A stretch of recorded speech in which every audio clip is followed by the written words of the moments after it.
J'ai acheté la maison dont je rêvais, et mon mari a immédiatement annoncé, ma mère, ma sœur et les enfants vivront ici. Ils sont trop à l'étroit dans l'appartement. Ne discute même pas, nous avons déjà tout décidé.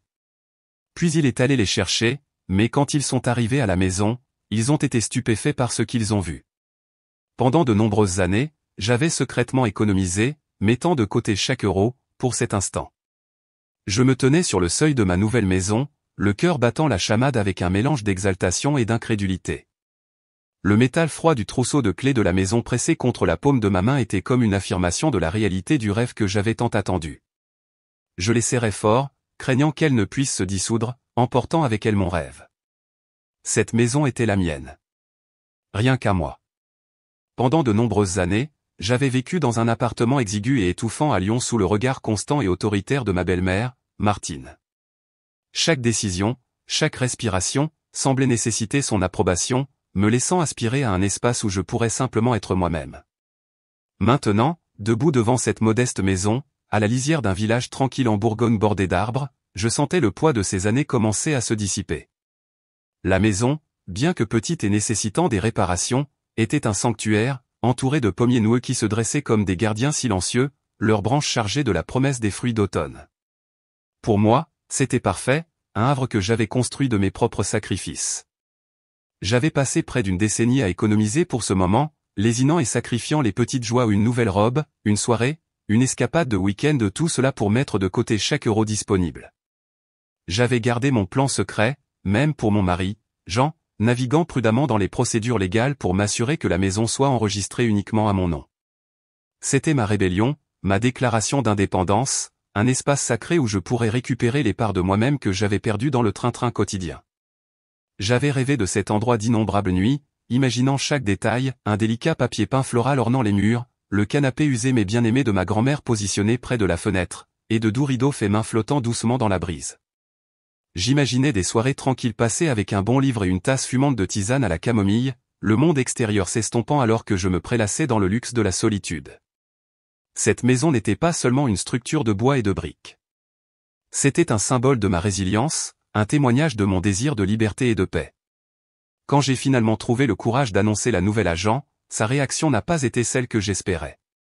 Son visage s'est fendu d'un large sourire enthousiaste.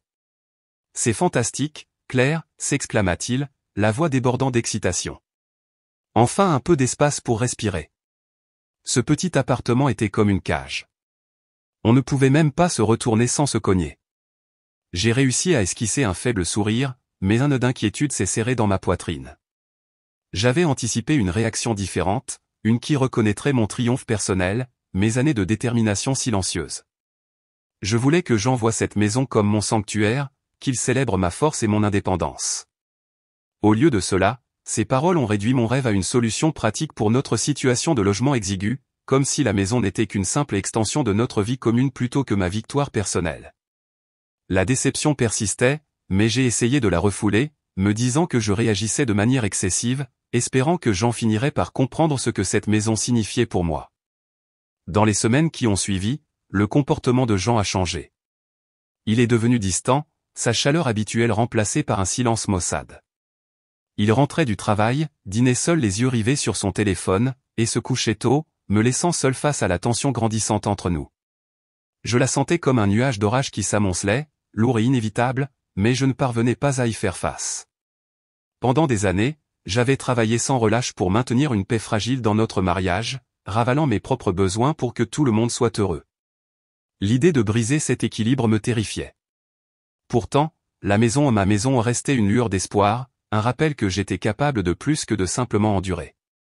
Un soir, alors que je me préparais à aller au lit, Jean s'est assis lourdement sur le bord du matelas, le regard fixé sur le sol. « Claire, nous devons parler, » dit-il, la voix basse et hésitante. « C'est à propos de ma mère et de Sophie. Elles ont vraiment du mal dans cet appartement. » Mon cœur s'est serré, une peur glaciale m'a envahi. J'avais senti que ce moment allait arriver, comme le premier grondement du tonnerre avant une averse. « Du mal ?» ai-je demandé doucement, ma voix stable malgré le tumulte intérieur. Jean a hoché la tête, évitant toujours mon regard. « Tu sais comme leur appartement est petit. Ce n'est pas juste pour elle, surtout avec les enfants de Sophie. Mais ici, dans cette maison, il y a tellement d'espace. Les enfants pourraient jouer dans le jardin, et tout le monde serait à l'aise. C'est parfait. Je l'ai regardé fixement, mon esprit tourbillonnant. Il parlait avec une telle certitude désinvolte, comme si mon opinion n'était qu'une pensée après coup, comme si la maison dans laquelle j'avais mis tout mon cœur et toute mon âme n'était pas vraiment la mienne, mais un bien commun destiné à la commodité de sa famille. La réalisation m'a frappé comme un coup physique. Jean ne voyait pas cela comme mon triomphe, mon sanctuaire. Pour lui, ce n'était que des mètres carrés, une solution aux problèmes de sa mère et de sa sœur. « Jean, tu es sérieux ?» ai-je demandé, ma voix tremblant d'une colère à peine contenue. « Tu es en train de dire que ta mère et Sophie avec ses enfants devraient emménager chez moi. » Jean m'a finalement regardé, son expression empreinte d'une véritable perplexité. « Quel est le problème, Claire ? Nous sommes une famille. Les familles restent unies, s'entraident. » Le mot « famille » résonnait dans mon esprit, lourd d'attente tacite. Une boule m'est montée à la gorge, m'étouffant les mots. « C'est ma maison, Jean », ai-je dit, ma voix se brisant sous le poids de mes émotions. J'en ai rêvé toute ma vie. J'ai travaillé pour ça, économisé pour ça, sacrifié pour ça. Je voulais. J'ai hésité, incapable d'articuler la profondeur de mon désir. Je voulais la paix, la solitude, un espace où je pourrais être moi-même sans excuse ni explication.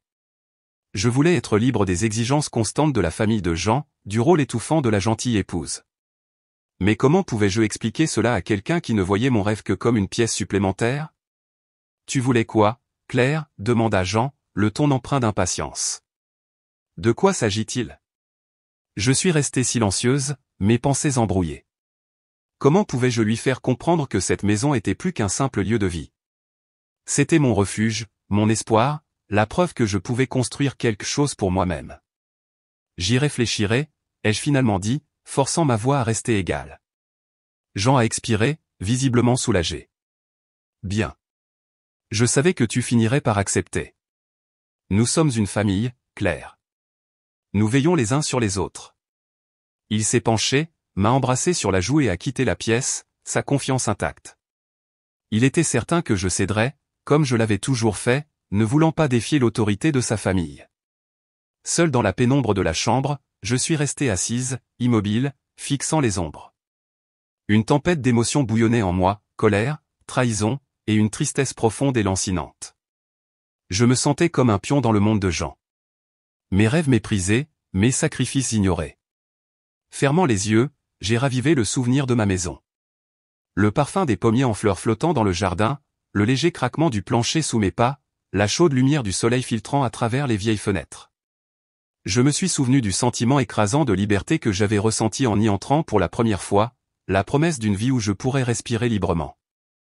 Non, ai-je pensé avec acharnement. Je ne les laisserai pas me prendre ça. Je ne laisserai pas mon rêve être transformé en une autre obligation. Le lendemain matin, Jean est parti tôt pour aider Martine et Sophie à déménager. Il était plein de confiance, certain que j'accueillerais sa famille à bras ouverts, comme je l'avais toujours fait. Je suis resté près de la fenêtre, regardant sa voiture disparaître au bout de la route, mon silence lourd de résolution. Je n'ai pas essayé de l'arrêter, je ne l'ai pas appelé. Au lieu de cela, je suis retourné vers la maison, mon cœur battant avec une nouvelle détermination. J'ai fouillé dans un placard, sorti un vieux pinceau et un pot de peinture blanche éclatante, et je suis allé dans le jardin de devant. Mes mouvements étaient rapides, déterminés, animés par une force que je ne savais pas posséder. À la tombée de la nuit, une pancarte audacieuse brillait sur le portail d'entrée, propriété privée. Maison de Claire. Entrée interdite. J'ai reculé, les mains tachées de peinture, et j'ai contemplé mon travail.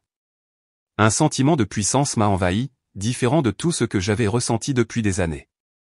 Pour la première fois, j'avais le contrôle, non seulement de la maison, mais de ma vie. Je savais que la route à venir ne serait pas facile. Jean serait furieux, Martine et Sophie seraient implacables, mais j'étais prête. J'en avais assez de vivre dans la peur, assez de sacrifier mon bonheur pour les autres.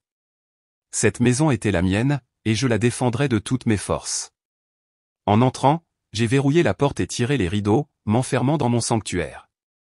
Je me suis enfoncé dans le vieux fauteuil à bascule de ma grand-mère, son craquement familier comme une étreinte réconfortante. Fermant les yeux, j'ai laissé le silence m'envelopper.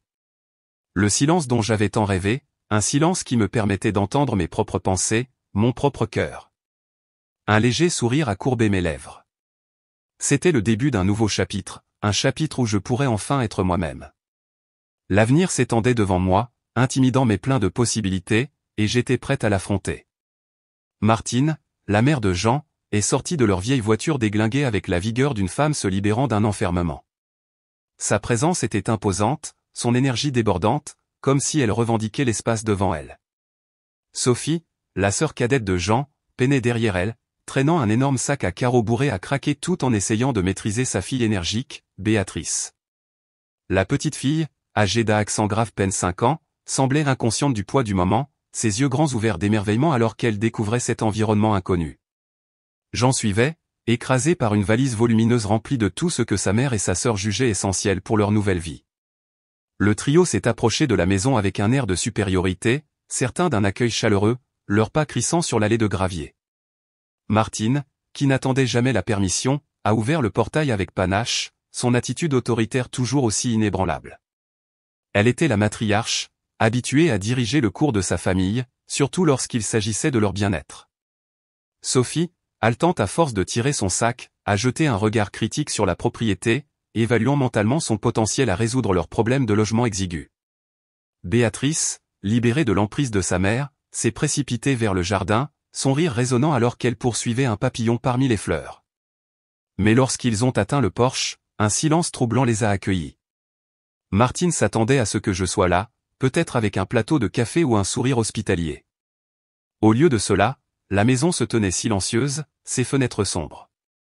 Où est Claire, a exigé Martine, son ton sec alors qu'elle se tournait vers Jean.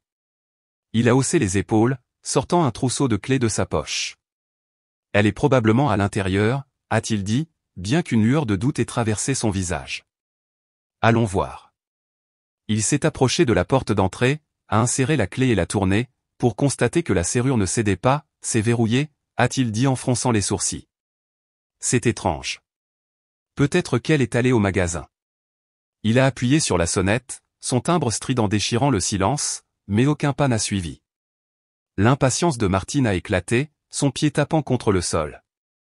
Sophie, épuisée et irritable, s'est affalée sur un muret du jardin, laissant tomber son sac avec un bruit sourd. Béatrice a continué son exploration, inconsciente de la tension croissante. Jean a de nouveau sonné, plus fort, puis a commencé à frapper, son poing de plus en plus fort à chaque coup sans réponse. « Claire, c'est nous. » « Ouvre la porte », a-t-il appelé, sa voix teintée de frustration. La porte est restée obstinément fermée. Puis, les yeux de Sophie ont attiré quelque chose, une petite pancarte manuscrite fixée à la porte. Elle s'est penchée plus près, le souffle coupé en lisant à haute voix, « Propriété de Claire. » Entrée interdite sans autorisation. Un hoquet lui a échappé, sa main volant à sa bouche. « Maman, regarde ça », s'est-elle exclamée en pointant du doigt. Martine s'est précipitée vers la porte, le visage rouge d'indignation en lisant la pancarte. « Qu'est-ce que c'est que ces bêtises » a-t-elle sifflé, sa voix tremblant de colère. « À quoi joue Claire ?» Jean est resté figé, son esprit luttant pour comprendre la scène. Avant que quiconque puisse parler davantage, la porte a grincé en s'ouvrant, me révélant. Je me tenais droite, mon expression calme et résolue, mes yeux brûlant d'un feu silencieux. « Claire, que se passe-t-il » a exigé Jean, sa voix un mélange de confusion et d'exaspération. « Pourquoi la porte est-elle verrouillée ? Qu'est-ce que c'est que cette pancarte ?» J'ai soutenu son regard sans ciller, puis j'ai tourné mon attention vers Martine et Sophie, qui me foudroyaient du regard avec une hostilité à peine dissimulée. « C'est ma maison, ai-je dit, ma voix ferme et claire. Et c'est moi qui décide qui y vit. » Les yeux de Martine se sont agrandis de fureur. « Ta maison » a-t-elle lancé. « Et nous alors ? Tu sais comme notre appartement est exigu. Tu ne peux pas simplement nous renvoyer. » J'ai hoché la tête, mon sang-froid intact. « Je comprends votre situation, mais cela ne signifie pas que vous pouvez emménager ici. Je n'ai jamais été d'accord avec ça. » La voix de Sophie s'est élevée, aiguë de trahison. « Tu es tellement égoïste, Claire, tu ne penses qu'à toi. Qu'est-ce qu'on est censé faire ? Retourner dans cet horrible appartement. » J'ai tenu bon, ma voix ferme mais calme. « Je ne suis pas égoïste. Je revendique mon droit à mon propre espace, à vivre ma vie selon mes propres termes, pas les vôtres. Tu as un devoir envers ta famille, a insisté Martine, sa voix dégoulinant de mépris. C'est ta responsabilité. Mes yeux se sont rétrécis, ma résolution s'est durcie. Mon premier devoir est envers moi-même, ai-je dit. J'ai passé des années à faire passer les besoins de tout le monde avant les miens, à négliger mes propres rêves. Ça s'arrête maintenant. Le visage de Martine s'est tordu de fureur. Tu nous trahis, a-t-elle craché. Tu trahis ta famille. J'ai soupiré, las de la confrontation mais ne voulant pas céder. Je ne veux pas me disputer, ai-je dit. Je veux juste que vous respectiez ma décision. Sophie a ricané, sa voix pleine de sarcasme. Respecter ta décision. Qu'est-ce que tu attends de nous? Qu'on dorme dans la rue? J'ai secoué la tête. Je ne suggère pas ça. Je vous demande de trouver un autre endroit où vivre, un endroit qui vous convienne. J'ai fait une pause, puis j'ai mis la main dans ma poche et j'en ai sorti un trousseau de clés que j'ai tendu à Jean. Je pars pour quelques jours, ai-je dit. Prenez ce temps pour réfléchir à ce que j'ai dit. Sur ce, je me suis retourné et je suis parti, mais pas ferme et délibéré, laissant Jean, Martine et Sophie debout, stupéfaits et silencieux. Jean m'a appelé, sa voix désespérée. Claire, attends. Où vas-tu? Mais je n'ai pas regardé en arrière. J'ai disparu au coin de la rue, ma résolution intacte. Jean a sorti son téléphone, composant mon numéro à plusieurs reprises, mais chaque appel est resté sans réponse. Martine se tenait rigide, le souffle lourd de colère, ses yeux fixés sur la porte fermée. Sophie, les larmes coulant sur son visage, serrait fort Béatrice. La petite fille, sentant maintenant la tension, a commencé à pleurnicher. Jean regardait le sol, son esprit tournant à toute vitesse, son monde bouleversé. Il avait toujours supposé que j'obéirais, que ma nature calme signifiait que je mettrais toujours sa famille en premier. Clairement, il avait sous-estimé ma force. Après un long silence tendu, Martine a lancé, « Eh bien, allons-nous rester plantés là? Appelle un taxi. Nous ne resterons pas là où on ne veut pas de nous. » Sophie, toujours en larmes, a soulevé son sac, ses mouvements lourds de défaite. Béatrice, confuse et fatiguée, a commencé à s'agiter, sa petite voix ajoutant au chaos. Jean, le visage un masque de confusion et de douleur, a silencieusement appelé un taxi. Ils ont quitté la maison, qui s'est de nouveau retrouvée silencieuse, son portail portant ma pancarte provocante. Ce soir-là, Jean était assis dans l'appartement exigu de sa mère, les événements de la journée se rejouant dans son esprit comme une boucle incessante. Il m'a appelé encore et encore, a envoyé des messages me suppliant de revenir, insistant sur le fait qu'il n'avait pas eu l'intention de me blesser, qu'il voulait seulement garder la famille unie. Mais son téléphone est resté silencieux, mon absence un reproche assourdissant. La colère l'a envahi. Colère face à mon refus de faire des compromis, face à ce qu'il considérait comme mon égoïsme. Comment pouvais-je l'abandonner? Sa mère, sa sœur? Mais au fil des heures, sa colère a cédé la place à une culpabilité lancinante. Il a commencé à réfléchir à leurs années ensemble. Les innombrables fois où il avait rejeté mes désirs, privilégié les besoins de sa famille par rapport aux miens, supposé que mon silence signifiait mon accord. Il a réalisé, avec une pointe de honte, que je ne l'avais pas trahi. Je m'étais simplement défendu, exigeant le respect qu'il n'avait pas réussi à me donner. J'en comprenais maintenant qu'il m'avait tenu pour acquise, supposant que ma loyauté était inébranlable, mes rêves secondaires aux siens. S'il voulait sauver leur mariage, il devrait changer, non seulement en parole, mais en acte. Il a essayé de m'appeler à nouveau, mais l'appel est allé directement à la messagerie vocale. Laissant tomber le téléphone, il s'est enfoué le visage dans les mains, se sentant plus perdu que jamais. Mes paroles résonnaient dans son esprit, c'est ma maison. C'est moi qui décide qui y vit. Je veux juste mon espace. Je veux juste du respect. Il savait qu'il devait honorer mes limites, me donner le temps et l'espace dont j'avais besoin, et prouver qu'il pouvait être le partenaire que je méritais. Quelques jours plus tard, Jean est retourné à la maison, seul, les épaules voûtées, les yeux lourds de fatigue. Il ressemblait à un homme dépouillé de sa certitude, sa confiance habituelle remplacée par une vulnérabilité discrète. J'ai ouvert la porte, mon expression neutre, ni triomphante ni rancunière, mais portant un espoir silencieux. Je l'ai invité à entrer, préparant du café alors que nous nous asseyions l'un en face de l'autre dans le salon. L'espace, maintenant orné de mes touches ou des murs fraîchement peints, un vase de fleurs sauvages, le canapé de ma grand-mère semblait vivant de ma présence, un contraste frappant avec la tension qui persistait entre nous. Jean a rompu le silence, sa voix douce et incertaine. « Tu as changé, Claire » a-t-il dit, m'étudiant avec un mélange d'admiration et de confusion. Je pensais que tu serais toujours la même. J'ai posé ma tasse, le léger tintement de la porcelaine résonnant dans la pièce. J'ai rencontré son regard, mes yeux clairs et inébranlables. J'étais la même, ai-je dit, ma voix calme mais ferme. Pendant des années, j'ai laissé mon silence être pris pour un accord. J'ai vécu selon les règles de tout le monde, dans une vie qui n'était pas la mienne. C'en est fini, Jean. Je suis fatigué d'être invisible. Ces paroles l'ont frappé comme une révélation. Il a baissé la tête, la honte l'envahissant. Je ne l'ai pas vu, a-t-il admis, sa voix à peine plus qu'un murmure. Je pensais que je faisais ce qu'il y avait de mieux pour maman, pour Sophie, pour nous. Je n'ai pas réalisé que je te faisais du mal. Mon expression s'est adoucie, mais ma résolution est restée. Qui aidais-tu, Jean, ai-je demandé doucement. Tout le monde sauf moi. M'as-tu jamais demandé ce que je voulais? M'as-tu jamais vu? Pas la femme qui dit toujours oui, mais la femme avec ses propres rêves, ses propres besoins. J'en avais pas de réponse. Il a réalisé, le cœur serré, qu'il ne m'avait jamais vraiment vu, pas la femme vibrante et déterminée qui se tenait devant lui, mais une ombre d'elle-même façonnée par ses attentes. Je sais que tu avais de bonnes intentions, ai-je continué, mon ton plus doux maintenant. Mais tes bonnes intentions m'ont fait me sentir piégé, comme si ma vie n'était pas la mienne. Je ne veux plus vivre comme ça. Je veux vivre ici, chez moi, selon mes propres termes. Je veux être respecté, être entendu. Ce n'est pas trop demandé. Jean m'a regardé, ses yeux brillants de regret. Je suis tellement désolé, Claire, a-t-il dit, la voix étranglée par l'émotion. J'étais aveugle. Je n'ai pas vu à quel point je te faisais du mal. Je veux arranger ça. Je veux être meilleur.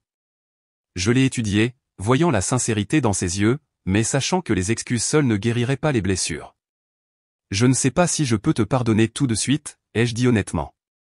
Mais je suis prête à essayer, si tu es prêt à faire la moitié du chemin, Jean a hoché la tête, son expression sérieuse. Dis-moi ce dont tu as besoin, a-t-il dit.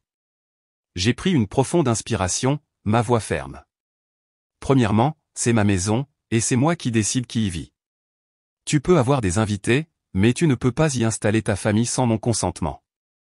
Deuxièmement, j'ai besoin que tu m'écoutes. Vraiment que tu m'écoutes. Pas seulement entendre mes mots, mais comprendre mes sentiments, mes désirs. Troisièmement, respecte mes limites, mon temps, mon espace, mes passions. Nous n'avons pas à être pareils, mais nous devons honorer l'individualité de l'autre. Jean a écouté attentivement, chaque mot s'imprégnant, remodelant sa compréhension de leur relation. Je suis d'accord, a-t-il dit, sa voix ferme de détermination.